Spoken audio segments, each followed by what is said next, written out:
আধাৰ card বিচাৰি ডাকঘৰত গৈ ভাগৰি পৰিছে গাঁওবাসী কিন্তু আধাৰ কাৰ্ড আছে পানীত উপঙি এই দৃশ্য বঙাইগাঁও জিলাৰ উডুবি গাঁও পঞ্চায়তৰ অন্তৰ্গত হুটিৰ মুখত নিশা হঠাৎ লাগে হোৱা ধোৱা গাঁওখনৰ কিছু লোকৰ আধাৰ কাৰ্ড উদ্ধাৰ হয় গাঁতৰ পানী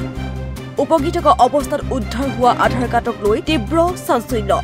জানিব পৰা মতে গাঁওখনৰ অধিকাংশ লোকে আধাৰ কাৰ্ড বনাইছে যদিও আজিলৈকে লাভ কৰা নাই আধাৰ কাৰ্ড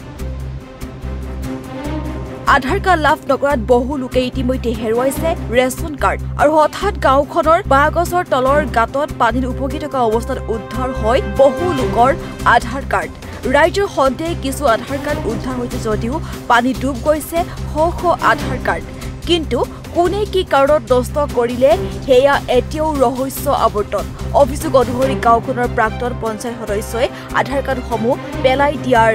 অভিযোগ ইতিমধ্যে গাঁওবাসীয়ে কাষ চাপিছে আৰক্ষীৰ মই আসলো আর কি আসিয়া দেখং ওই বাসের গুড়িত দিয়া দুইখান কার্ড মানে ভাসি আছে আর কি এই আধার কার্ড ভাসি আছে মই তুলি নিয়ে আসলো আর কি আপনি যে কার্ড দুখন পাইছে কত পাইছে ওই বাসের গুড়িত পাছুন যে ভাসি আছে গারাত পাছুন আমি এগারো পানি আমি তুলছুং আর কি কোনে পেলাই দিছে এটা বুলি বলে ফেলে দিছে শুনা পাং বলু কি হয় মেম্বার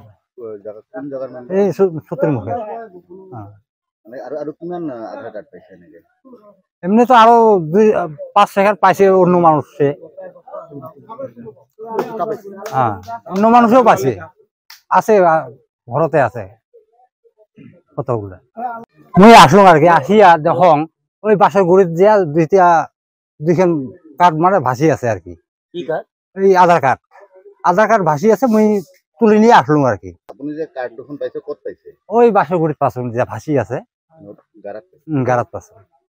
আমি এগারো পানি আমি তুলছুং আর কি কোনে পেলাই দিছে এটা বুলি বলে ফেলে দিছে শুনা পাং বলু কি হয় মেম্বার কোন জায়গার নাম এই সূত্রের মুখে মানে আর কিমান আধার কার্ড পাইছে নাকি এমনি তো আরো 5-6 কার্ড পাইছে অন্য মানুষে হ্যাঁ অন্য মানুষও পাইছে আছে ঘরতে আছে কতগুলো আমি মানে বুলু মেম্বারক খুঁজবা গেছিলো যে এই কার্ড বিলাক তহতে ফেলাইছা নাকি কয় মই তো ফেলা নাই ভিজা কার্ড বিলাক বহুত মানুহ উঠাই লৈ গৈছে আৰু কৈছে যে এইবিলাক বুলু মেম্বাৰে পকাৰত ফেলাইছে এই কাৰণে আমি উঠাই দি আছো বুলু মেম্বাৰে কৈছে না তোমালোকে সত্ৰমি কৰি মোৰ এই আধাৰ কাৰ্ডটো পেলাই দি তোমালোকে কৈছা যে তুমি পেলাইছা এনেকা কৰি আমাক ঘৰৰ পৰা ওলাই দিছে কৈছে যে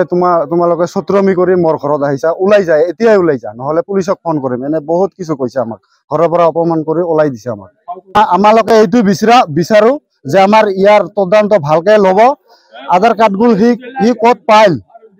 আৰ কেনেকে এইটো মানে পেলাল পকাৰত এইটো আমাক তদন্ত কৰি দিব লাগে হেমন্ত মামাৰ ওচৰত এইটো আবেদন যাতে এই আধাৰ কাৰ্ডগুলো কিয় পেলাল আৰু কিয় এনেকে কুৰাব লগা হল হেমন্ত মামা যাতে ইয়াৰ উচিত তদন্ত লয় চাপৰৰ পৰা সুৰজ দামন ইছলামৰ ৰিপৰ্ট টিভি নিউজ